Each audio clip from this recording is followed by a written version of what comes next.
Olá, caros amigos e amigas, bem-vindos, bem-vindas ao programa Cenários Agroecológicos da Rede Josué de Castro. Este é o nosso segundo programa para a COP30, é um evento pré-COP30. Está nas atividades que precedem a conferência que será realizada em novembro, lá em Belém do Pará, e as atividades já estão ocorrendo. Esta será uma delas, que nós vamos divulgar também nos programas de rádio, na Rádio Fiscar, na Rádio Comunitária Balafon, da Guiné-Bissau, e nas web rádios Agromusical e também na Estúdio Musical, Estúdio Difusora. Bem-vindo, professor Sérgio. Alô, como vai? Jader, como vão os nossos ouvintes? Tudo bem com vocês? Tudo bem, professor Sérgio. Nós estamos aproximando da COP30. E a gente está vendo pela televisão que alguns setores já estão correndo, se articulando, os movimentos sociais também buscando local de estadia, formulando suas pautas, não, para a COP30. E nós gostaríamos de saber o que o senhor traz para nós, para essa conferência que está se aproximando. Que tema o senhor gostaria de trazer para nós, que não pode ficar fora da COP30, na sua opinião? Obrigado, seja bem-vindo. Olha, Jader e ouvintes, todos sabem, né, o objetivo principal, o princípio da COP está relacionada a uma concertação, né, o conceito espanhol aí, a tradução de concertação, no sentido, não de consertar, no sentido de reparar algo, mas no sentido de sentar e achar acordos, né? Concertar no sentido de achar acordos em torno do que os países, as nações vão fazer em relação a essa situação terrível que o planeta Terra se encontra, que é a das emissões crescentes de gás de CO2, né? Ano passado, a gente alcançou, de forma já antecipada, o aumento de temperatura de 1,5 graus em relação à era pré-industrial. Isso não só ligou um alerta amarelo, mas a luz vermelha piscante. Ou seja, a gente chegou numa marca, né, muito antes do que se esperava. Então, o principal objetivo da COP, como uma conferência das partes, as partes são os países, e para quem não sabe, as conferências internacionais do sistema ONU, eles têm força de lei. O que os países decidem e subscrevem lá, eles precisam cumprir. Então, por exemplo, hoje está nos jornais, está nas redes sociais, toda uma discussão que estaria havendo em Brasília sobre as NDCs, né, o que é as contribuições nacionalmente determinadas que o Brasil está submetendo à COP, que o nosso governo, nosso Estado está submetendo em relação às nossas emissões, as emissões do nosso país, né? Eu li 2 reportagens, eu ainda não posso dar os detalhes para não cometer o erro aqui, mas o fato é que tem uma pequena polêmica aí, né? Parece que o setor privado está discordando do nosso governo em relação às metas que o Brasil está se comprometendo na COP, né? Especialmente o setor agropecuário, o assim chamado agronegócio brasileiro, ele é bastante reticente em relação a isso, né? Veja que ano passado, quando o Brasil regulamentou os créditos de carbono, o setor do agronegócio foi o único que ficou fora, não quis participar. Então, só entra na regulamentação empresas do agronegócio, proprietários, voluntariamente. A lei não os obriga. O setor industrial, serviço e outros, todos os outros têm obrigação, por exemplo, petróleo, né, outras indústrias, todo mundo tem obrigação de se comprometer e com as suas emissões. O setor agropecuário, não. Então, está regulamentado, o Brasil tem agora uma regulamentação, as empresas podem vender créditos de carbono, né, e existe um mercado de carbono, mas o setor agropecuário não entrou. Perdeu uma boa oportunidade. Então, é essas coisas que vão se discutir na COP, assim, para a gente começar a nossa conversa aqui. Mas, no meio de tudo isso, a gente tem aí um grande debate que nós gostaríamos de colocar na COP, que já vem vindo de uns 4, 5 encontros anteriores, né? Começou na COP, começou antes já, eu não me lembro exatamente, mas em Glasgow, na COP 26, então foi 4 anos atrás, houve uma decisão importante a partir de um relatório do IPCC, do Painel Intergovernamental de Mudanças Climáticas, de que há necessidade de se mudar o sistema alimentar. A agricultura e o sistema alimentar, ele é responsável sozinho por algo em torno de entre 25% e 35% das emissões globais. Então, não há como alcançar o Acordo de Paris, né, que é limitar o teto das emissões, se a gente não mudar o jeito que a gente produz alimentos, a gente consome alimentos e a gente transforma esses alimentos. Então, o setor alimentar responde por 1/3 das emissões, né? 1/3, sozinho, né? No Brasil, o setor alimentar, que responde por isso, é basicamente o uso do solo. Então, 75%, quase 75% das nossas emissões advêm, né, da forma de uso do solo. Em geral, queimadas, desflorestamento, né, e assim por diante. Então, produzir comida, a agricultura, é um vetor, é um driver absolutamente importante. Então, aí entra uma discussão, que eu acho que a COP30 tem por ser no Brasil, ser na América Latina, tem aqui dois grandes temas, Jader e ouvintes, que eu gostaria de dizer. O sistema alimentar é uma coisa muito ampla. A agricultura mundial é uma coisa extremamente vaga. Vamos falar da agricultura aqui no nosso Brasil. Um tema que até hoje não foi tocado nas COPs é o papel dos pequenos agricultores, o papel da agricultura familiar. Então, eu acho que é chegado o momento de introduzir na COP30 uma coisa um pouco mais objetiva, um pouco mais focalizada no seguinte sentido, e levantar a seguinte pergunta: qual é o papel da agricultura familiar para as emissões de CO2? Qual é o papel, qual é a responsabilidade e, ao mesmo tempo, quais são as vantagens que a agricultura familiar poderia oferecer? Então, essa é uma agenda que está caindo de maduro para o Brasil, para a América Latina, porque aqui no Brasil e na América Latina, a agricultura familiar, apesar de não ser a maior detentora das terras e nem a maior produtora de produtos agroalimentares, mas a agricultura familiar responde pelo maior número de estabelecimentos agropecuários. Então, não vai dar para fazer mudança climática, mudança do sistema alimentar brasileiro, sem conversar com a agricultura familiar. Então, esse é o primeiro ponto. Então, assim, foi muito bom que a CONTAG se mobilizou. A CONTAG hoje tem um departamento, uma diretoria que cuida de mudanças climáticas.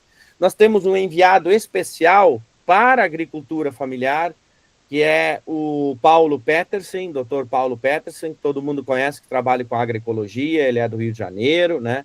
Nós temos também um enviado para a agricultura, de modo geral, né, no Brasil, que é o ex-ministro Roberto Rodrigues, né? Então, são 2 enviados, o Brasil tem 2, né? Então, eu acho que essa COP30, se ela terminar e a gente tiver conseguido colocar a agricultura familiar na agenda, tentando mais ou menos mostrar que sem apoio à agricultura familiar, sem uma agricultura familiar mais sustentável, isso significa uma agricultura familiar que produza mais de forma regenerativa, que produza de forma mais amigável com o meio ambiente, pode chamar isso de agricultura orgânica, agricultura agroecológica, permacultura, tem vários nomes, vai do gosto de cada um, mas a agricultura familiar tem que estar na mesa, tem que ser reconhecida. Portanto, os países saírem de lá, da COP30, com a ideia de que é necessário fazer políticas de fortalecimento da agricultura familiar na perspectiva da sustentabilidade. Isso pode ser uma mudança de rumo importante para o caso brasileiro. Por exemplo, semana passada, o PRONAF comemorou 30 anos no Brasil, né? Inclusive, teve um evento aí que eu participei e o pessoal dizia assim, o PRONAF no Brasil, é o principal programa de política pública, e ele alcançou a marca de R$ 1 trilhão investidos. R$ 1 trilhão desde 1995. Não é qualquer coisa, não. Mas quando a gente abre a caixa preta do Pronaf, a gente vê que a maioria do crédito não vai para uma agricultura sustentável, uma agricultura regenerativa. Vai para fazer soja, vai para... Tem muito agricultor familiar que, tanto quanto agricultores não familiares, compram agrotóxico, usam agrotóxico da mesma maneira. Por que eu digo que a agricultura familiar tem que ser a protagonista, tem que ser a primeira da fila para mudar? Porque a agricultura familiar recebe crédito subsidiado. Crédito subsidiado é crédito do Estado, é crédito que a sociedade coloca à disposição, né? Na hora do governo fazer as exigibilidades bancárias, né? A correção da taxa de juro, o governo paga para os bancos privados. Ora, se o governo paga, é dinheiro público, é dinheiro do Banco Central, é dinheiro do contribuinte brasileiro.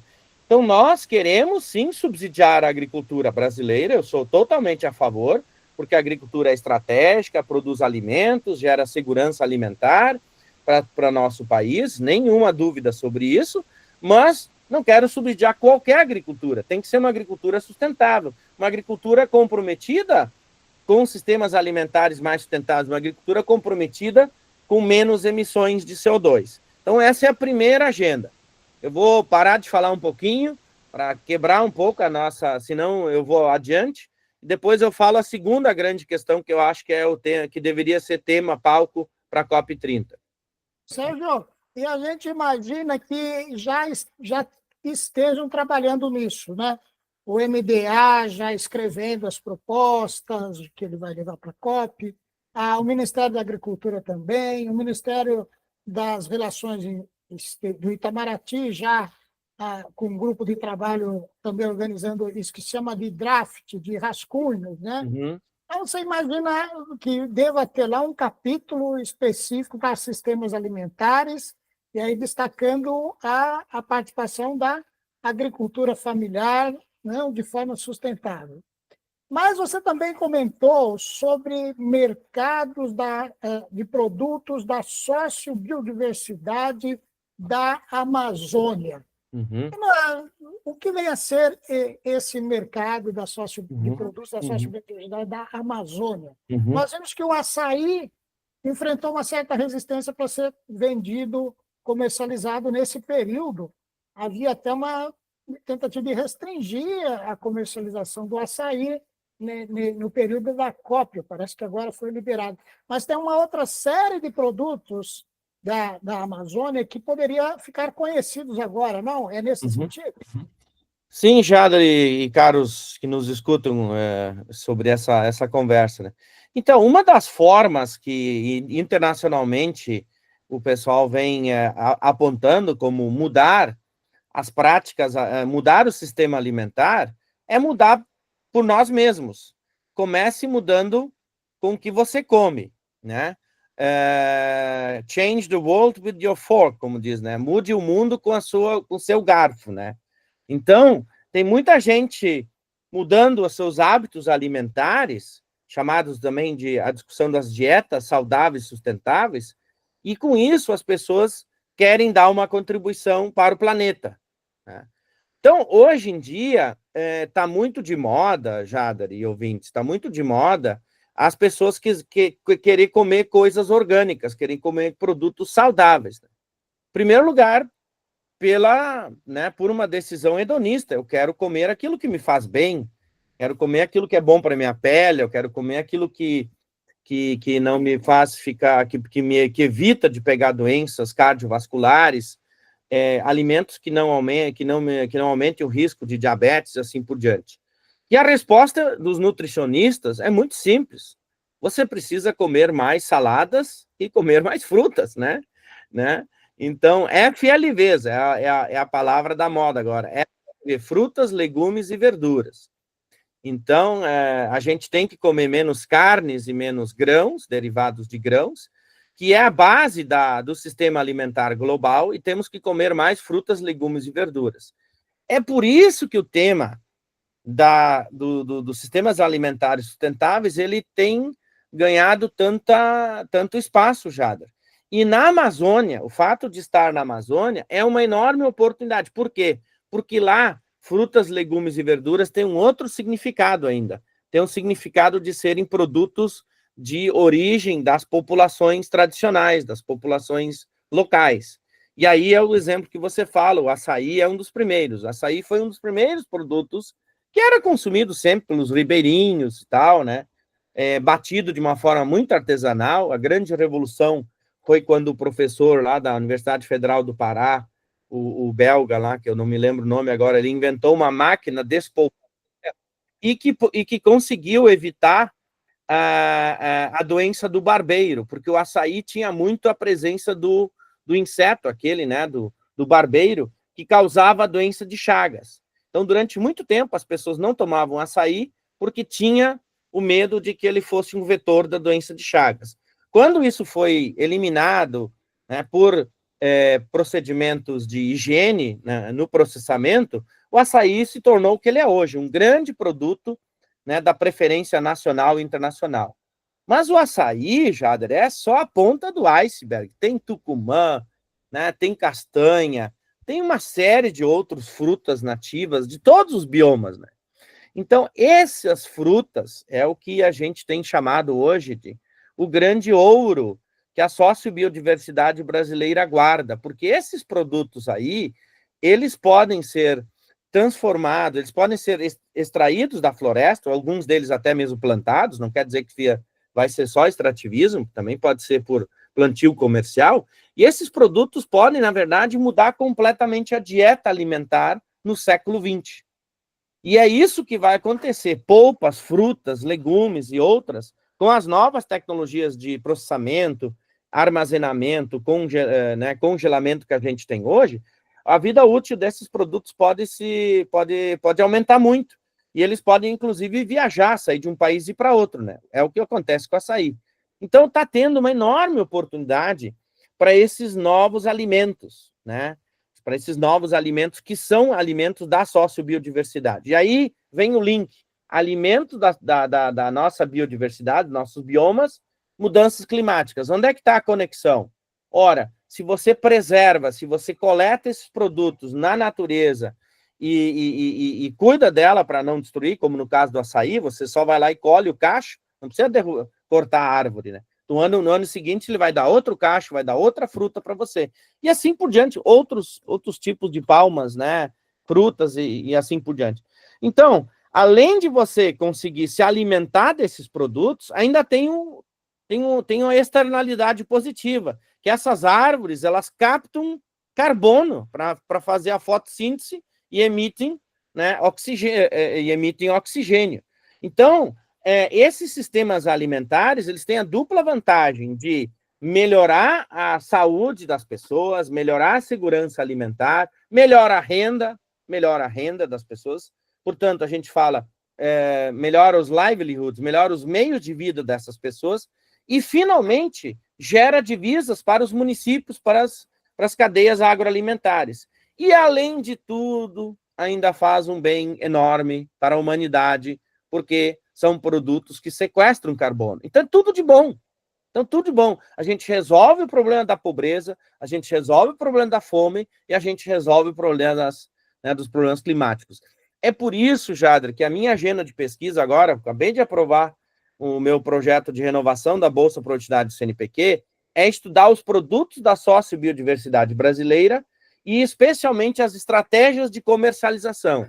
Eu faço sociologia dos mercados. Muitos colegas meus, vários da antropologia, de outras áreas, já têm estudado comunidades tradicionais, produtos tradicionais, né, no sentido de como é que são produzidos. Mas pouca gente tem olhado para esses produtos na perspectiva dos mercados.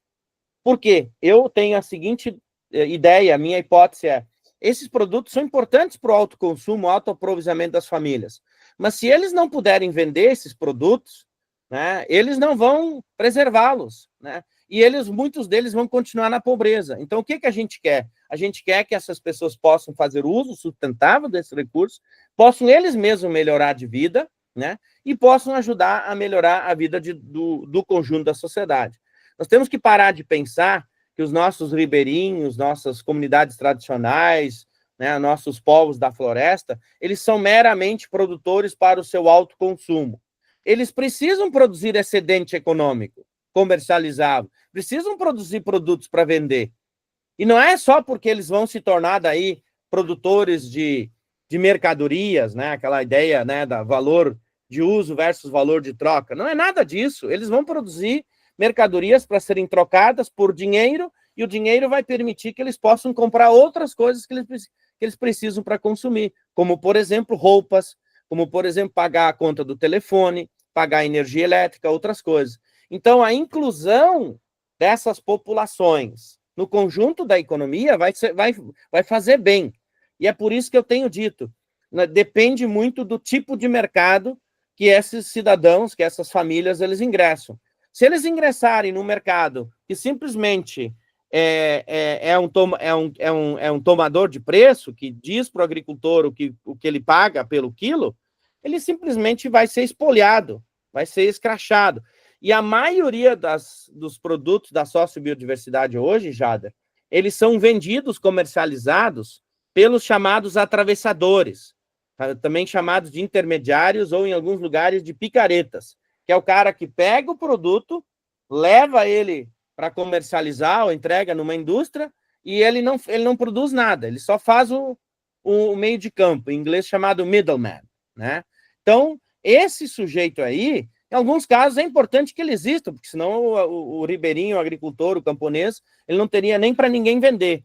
Mas é importante, sim, que a gente faça com que o próprio agricultor, o camponês, o ribeirinho, ele mesmo possa vender o seu produto.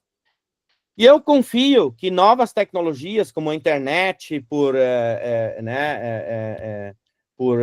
não por cabo, mas por satélite, possa permitir que esses produtos venham a ter um papel mais importante, que eles possam sair da floresta amazônica, que, de fato, as pessoas não precisam derrubar a floresta, mas podem viver dos produtos da floresta. A gente vai começar, Jader, esse processo pelas frutas, pelos produtos que a floresta dá. Quando a gente tiver conhecimentos científicos mais elevados, tiver maior conhecimento, a gente vai começar a explorar aquilo que é invisível aos nossos olhos, que são as essências, que é a parte química, a farmácia da Amazônia. Mas isso a gente ainda vai ter que esperar um pouco até que a gente desenvolva ciência e tecnologia em que esses produtos, essas matérias-primas sejam possíveis de ser retiradas e transformadas em produtos comercializáveis. Sérgio, recentemente a Conab, com o apoio do BNDES, também do Fundo da Amazônia, eles fizeram um esforço grande para diversificar a pauta de compras do programa de aquisição de alimentos. E, às vezes, o que limita essas compras é a falta de uma estrutura de coleta, de organização da produção, pesagem, classificação, que toca um ponto na comercialização. E nós estamos falando de um primeiro processo de comercialização e do produto in natura ainda, né? Que é o fruto adquirido pela Conab e entregue na escola, no hospital, na cesta básica, da sua forma in natura. Pelo que você está falando, você está visualizando aí mais um salto no processamento, no acondicionamento, para deixar esse produto mais durável e permitir que ele se espalhe para outras regiões do país e até de outros países, porque a COP30 será uma grande vitrine, né, de produtos da Amazônia. Né? Nem todos vão poder sair de lá, como você bem próprio diz, não tem o selo de exportação, não tem a nota fiscal. Às vezes pode até, no aeroporto, na hora do embarque, ser retirado da bagagem pela Polícia Federal. Quer dizer, pelo que você está dizendo, nós temos que avançar em todos esses pontos, não? Que agora limita, por exemplo, ganhar dinâmica, essa cadeia produtiva que você bem disse. Sim, Gedra, exatamente isso. Tem várias coisas aí. Eu estou falando a gente está falando de produtos não madeiráveis, né, florestais, mas pensa toda a diversidade de pescados que a gente tem na Amazônia. é incalculável. Nós temos aí uma lâmina da água impressionante. E dá para fazer aquicultura, pesca de forma sustentável. Tem que saber fazer, tem técnica para isso, entendeu? Então, hoje o Brasil importa um dos filés que a gente importa do sudoeste asiático, que vem lá do delta do Mekong, que é o peixe panga, que é muito inferior ao nosso pirarucu, aos outros peixes que a gente tem aqui. E agora o pessoal já descobriu. Eu tive recentemente em Manaus, na Amazônia, tive no Pará, e agora a gente já tem. Qualquer restaurante que tu vai, mais ou menos, tu come pirarucu. E não é, não é o pirarucu, né? Ele é de criatórios, né? Bom, o sucesso da reserva Mamirauá se deve muito a isso, né? Tem maneiras de fazer manejo sustentável e que você possa, então, não fazê-lo de forma destrutiva. Aí entra o papel da Conab, entra o papel... Porque a minha grande hipótese, Jader e ouvintes, aí é uma questão mais sociológica, econômica, a minha grande hipótese é o seguinte: quando não tem mercados, os mercados são organizados conforme o poder do mais forte. É a lei do Leviatã. É o poder do mais forte. O poder do mais forte é sempre aquele que distorce as relações de mercado. O grande problema dos mercados nas regiões mais vulnerabilizadas é que eles são dominados por 3, 4 interlocutores que botam o preço que eles quiserem. Então, não é num ambiente de competição aberto, né, de mercados perfeitos, que se dá esse processo. Absolutamente ao contrário. E se a gente não cuidar, o que pode acontecer é que a gente não só vai ter prejuízo para a oferta, a gente vai acabar aí, devastando, né, pressionando demais a oferta, seja solo, seja água, né? Em segundo lugar, a gente vai ter uma concentração de riqueza na mão de poucos. E vai ter, por outro lado, muita gente passando fome porque não tem acesso aos alimentos. Então, está tudo errado. Então, a distorção dos mercados é um dos grandes problemas que a gente enfrenta. A solução para isso tem várias. A primeira e mais importante delas é o Estado, o papel do Estado através do sistema de compras públicas, né? O Estado construindo mercados. É o que eu tenho pesquisado há muitos anos. Isso começou com o PENAI, Programa de Aquisição de Alimentos para Alimentação Escolar. Hoje eu estava lendo um artigo, né? Eles, em todas as regiões do Brasil, as compras para a agricultura familiar para o PENAI simplesmente dobrou de 2014 para 2022. Na Amazônia passou de, se não me engano, 22% ou 23% para quase 50% de produtos comprados na escola. Então, em muitos municípios já se passou os 30%. Então, a notícia é muito boa nesse sentido. E agora a Conab, que é o que você citou. A Conab tem aquela política, né, que é a PGPM, né, que é Programa de Garantia de Preços Mínimos, em que a Conab entra e faz um leilão e diz, olha, a gente está comprando para estoques reguladores, enfim, né, o Estado compra para fazer estoque, para fazer políticas de segurança alimentar, alguns produtos. No caso da Amazônia, ela chama-se PGPM Bio, produtos biológicos, produtos da biodiversidade. E aí a Conab compra alguns produtos, né? Alguns. Castanha, ela compra castanha, tem alguns outros de farinha, se não me engano, farinha de mandioca, mas não compra uma série de outros produtos, as frutas. Eu tive lá em Manaus justamente numa discussão e uma das reivindicações dos agricultores tem muitos produtos que estão simplesmente fora da lista de compras da Conab. Então, em primeiro lugar, isso precisa ser ampliado. Talvez não seja necessariamente a Conab que tem que fazer, a gente poderia fazer outros programas, né? E isso entra também na COP, né? Uma das ideias, inclusive hoje eu soube de uma resposta, a gente submeteu uma proposta para o AgriZone da Embrapa e recebemos uma resposta hoje, foi aprovada. Nós vamos fazer uma discussão junto com os dinamarqueses e os suecos num dos pavilhões da AgriZone, da Embrapa, sobre compras públicas e estímulo a produtos da sociobiodiversidade. O pessoal da Suécia, da Noruega e da Dinamarca é muito impressionado com o nosso programa de alimentação escolar. Eles acham ele perfeito, melhor que o deles lá.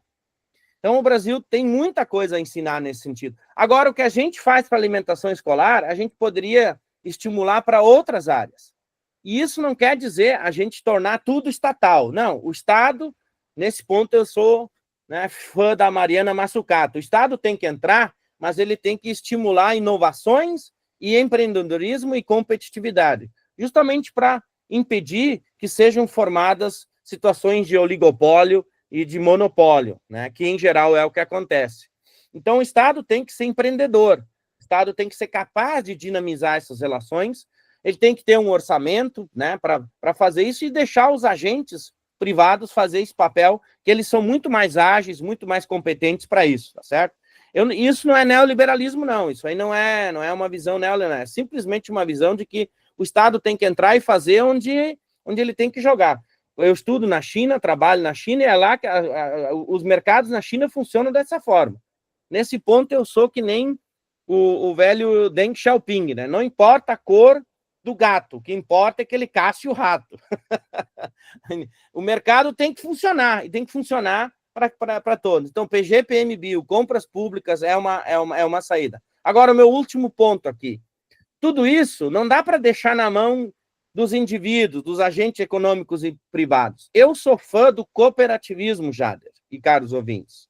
A gente tem que caminhar para sistemas de organização coletiva de mercados, as cooperativas. Cooperativismo é a solução.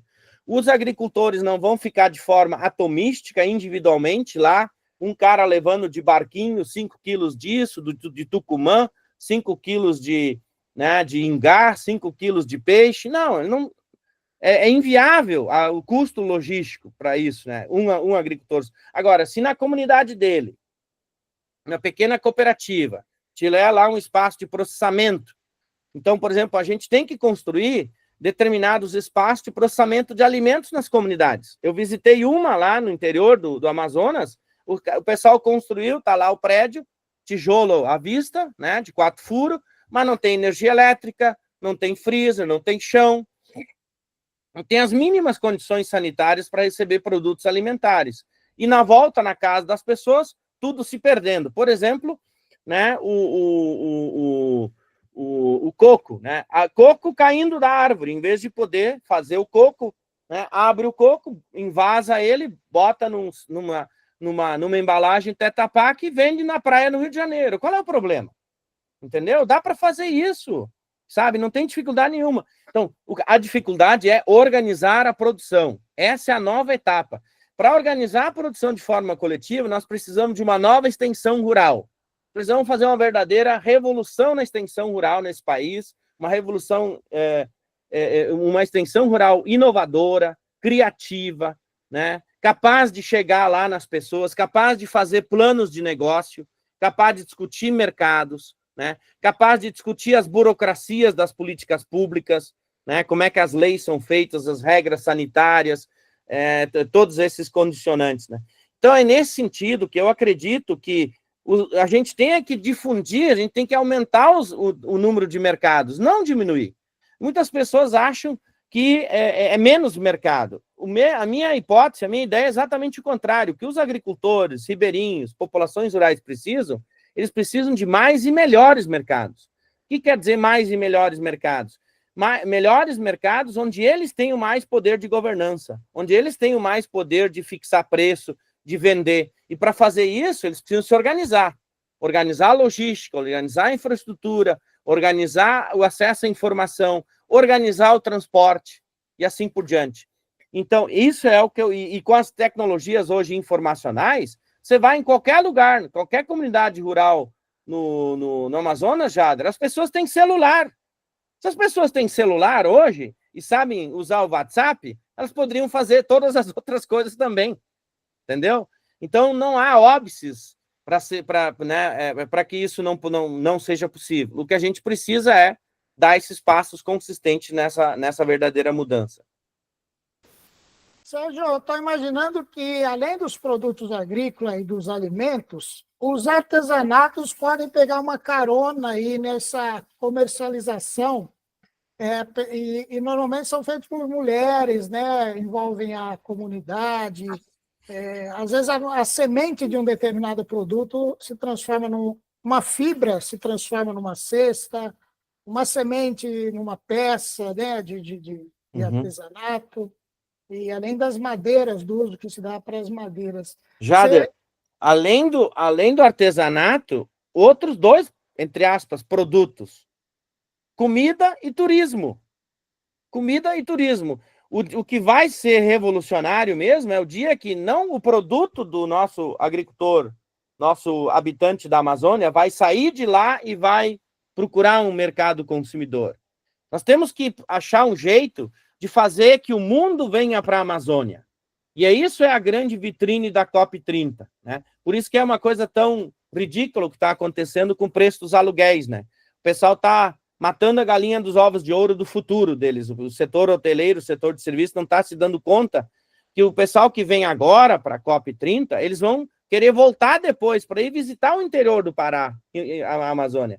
Então, o dia que a gente, Jader, tiver essas comunidades minimamente organizadas, onde elas podem te oferecer um quarto para tu dormir lá, você pega uma voadora, uma lancha e anda 4, 5 horas de barco, vai lá numa comunidade ribeirinha, se instala lá, passa o dia lá, passa uma noite, o sujeito te oferece um quarto, ele cobra por aquele quarto, daí ele faz o teu café da manhã com tucupi, com peixe, com arroz, com mandioca, com galinha que ele tiver lá, né?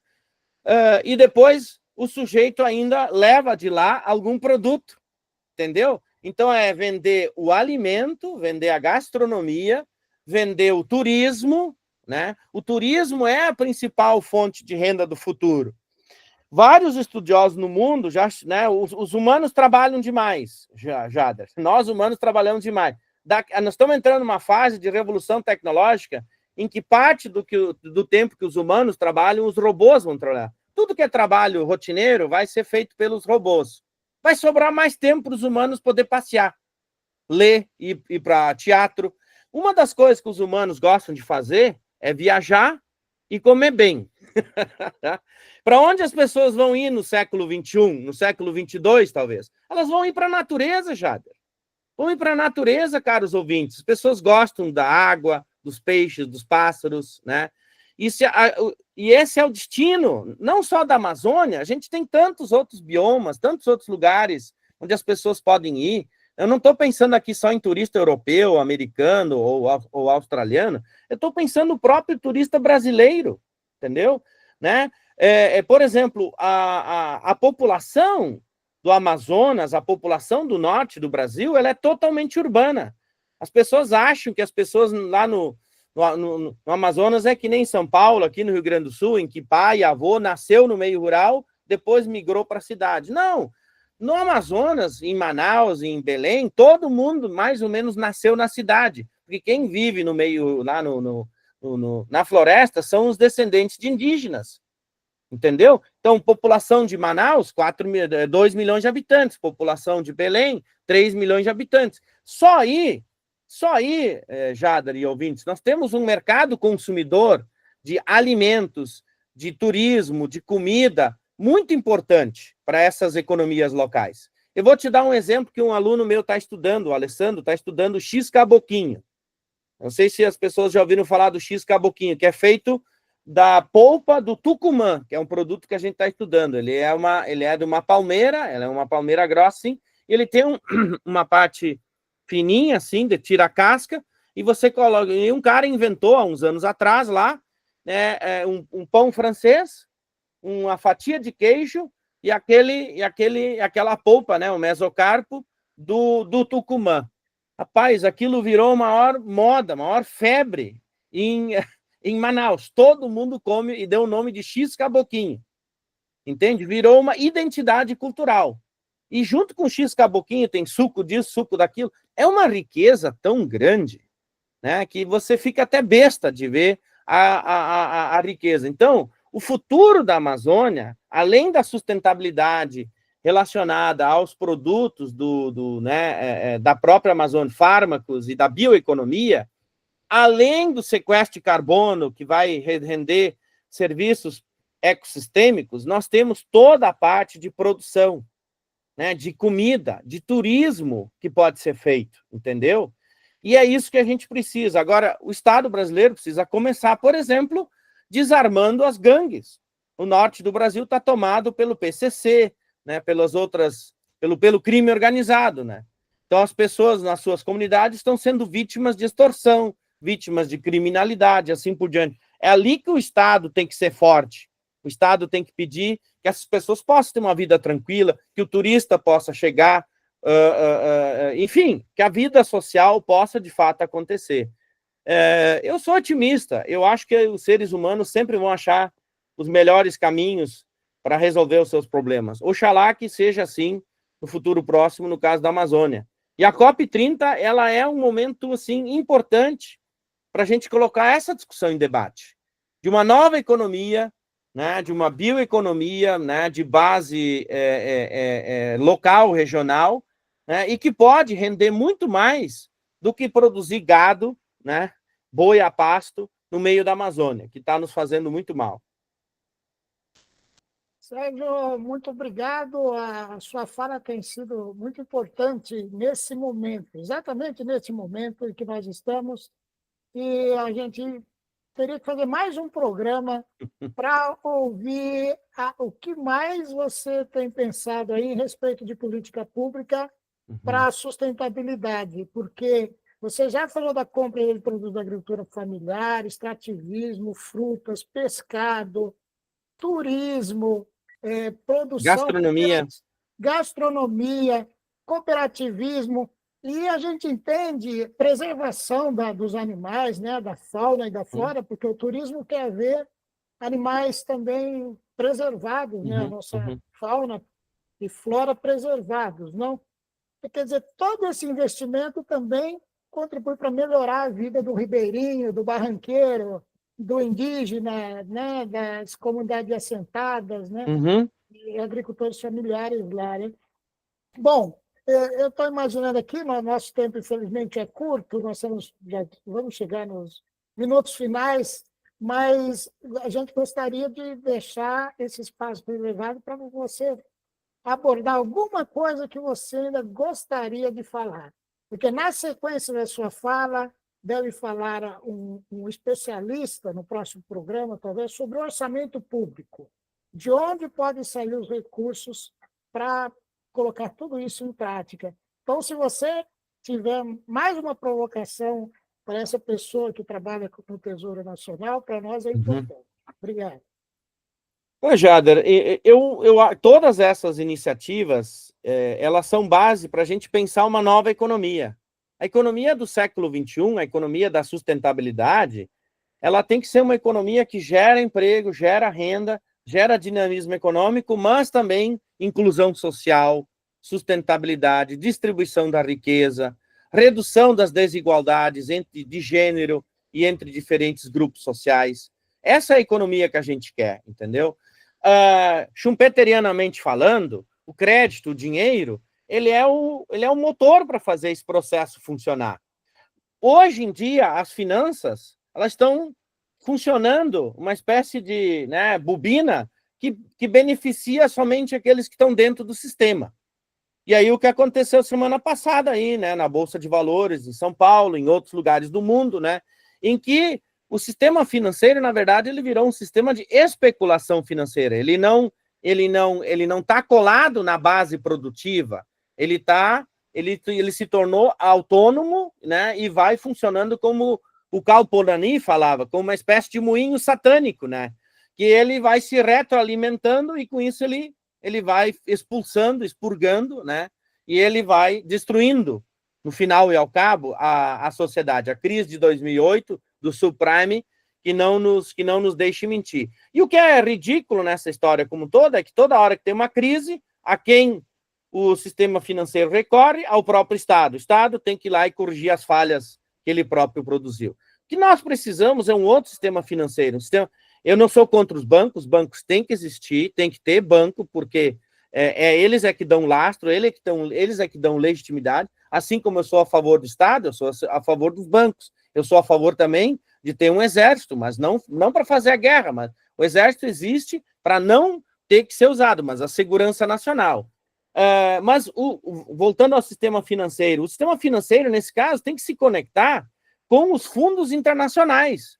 né? E aí, por exemplo, o grande fundo que hoje se arvora, que vai estar presente, vai ser o grande olho que todo mundo vai estar na COP30, é o GEF, Global Environmental Fund, né? Que é o GEF, que é onde passam os grandes programas de financiamento, né? Vamos ver se os grandes pagadores eles vão colocar recursos para que a gente obtenha esse valor sonhado de 1 trilhão e 300 bilhões de dólares para financiar essa nova economia que tem que nascer.